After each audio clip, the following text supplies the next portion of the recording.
morning po mga kababayan sa buong mundo at mga kaibigan. Magandang umaga sa inyo lahat. At tayo po ay ngayon po ay araw ng Sabado. Ginagalang po ang Diyos hanggang bukas at mayroon pong mga simba. Araw po ng Panginoon din bukas.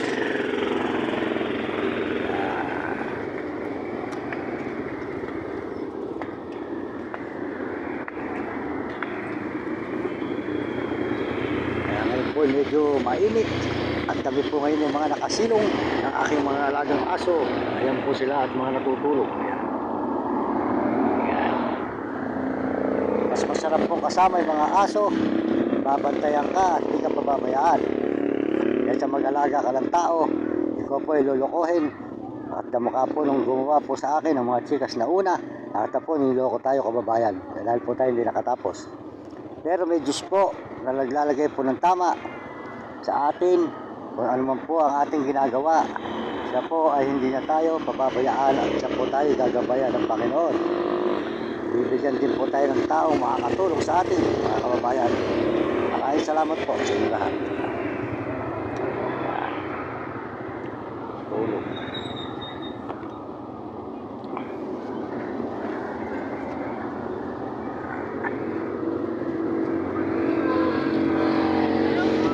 Salamat eh.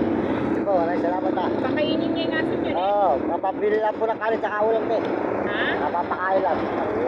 Salamat po. Kasi nakuha mga aso. Oo, babantayan ka yan. Pag upo ka ng tao na nakawak ka, ang aso hindi ate. Oo. Salamat po kay ate. Mga kababayan, binigyan po tayo ng isang balot na tinapay. Si ate po ayun, yung naglalakad po ayun. Di ba walang tulay? Ito po ay binigay ni ate. Isang balot na tinapay. Mabait po si ate mga kababayan.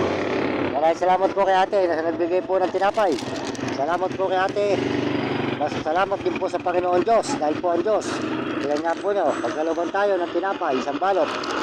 Kaya pasalamatan natin sa Panginoon Diyos ang binibigay sa atin biyaya. Maraming salamat Panginoon sa araw-araw na binibigay mo sa akin lakas at binibigay mo sa akin sigla ng katawan at kasama ko yung aking mga alagang aso. Ayan.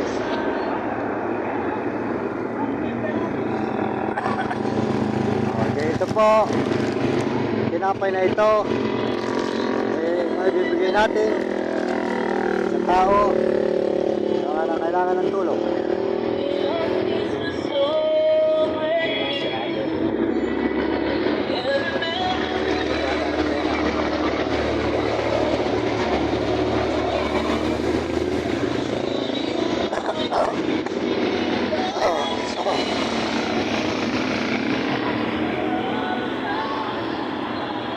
Si ate, nagbigay ng tinapay, yung po natin na tayo.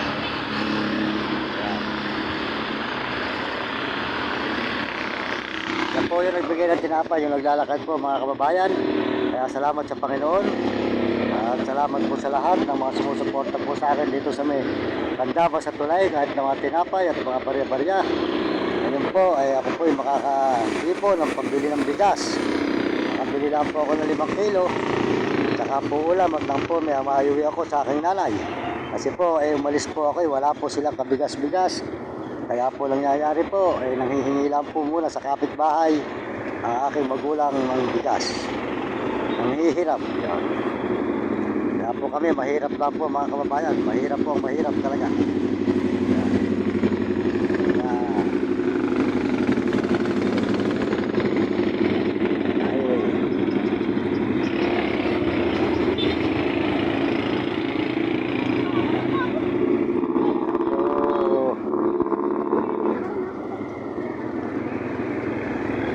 Na po ako mga kababayan sa aking magulang dahil may edad na po, nakakaranas pa ng hirap.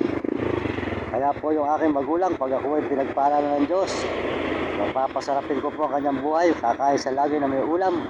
Pag tayo binigyan ng Diyos ng pagpapala at pag-aayos po natin yung aming bahay dahil po yung bahay namin ay sira-sira na. Kaya po mga kababayan, hinihingi sa inyo po manhin at pasensya na kayo sa aking paglalakad na ito. Sinasamahan ko po ng paghihingi. Kasi po kami walang-wala at mahirap pa. Wala po naman tatanggap sa akin ng trabaho. Gawa po no ako po ay hindi po nakapag-aral. Yan nga po no, naloloko pa ako sa chikas mga kababayan. Kaya maraming salamat po sa inyo lahat. At sa buong mundo, lalo na po sa Panginoon. Maraming salamat sa Panginoon Diyos.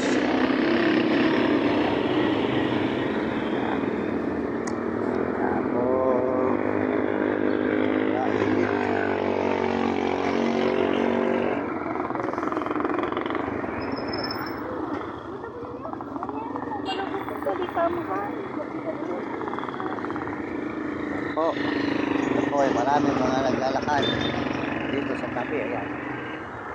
Ayan. Naglalakad po rito. Dito po kami sa ibabaw po ng tulay. Mga kababayan, para po noon,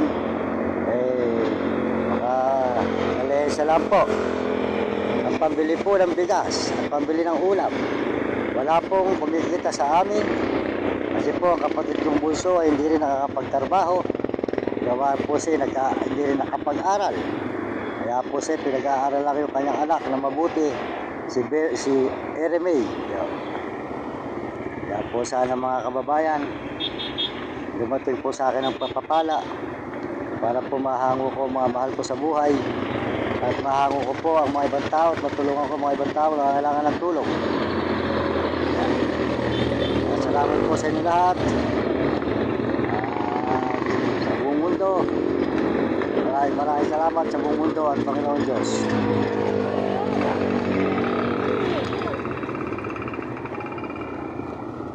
Yan po.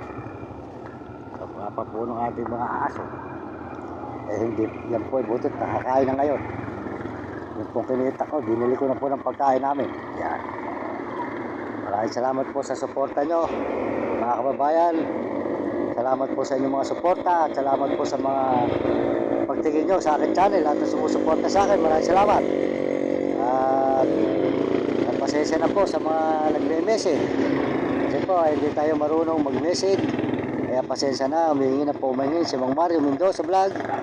Pasensya na kayo, hindi tayo marunong mag-text, hindi tayo marunong mag-message. Ang alam ko lang po kasi tawag at saka po itong pagbibideo po, nagpaturo lang ako.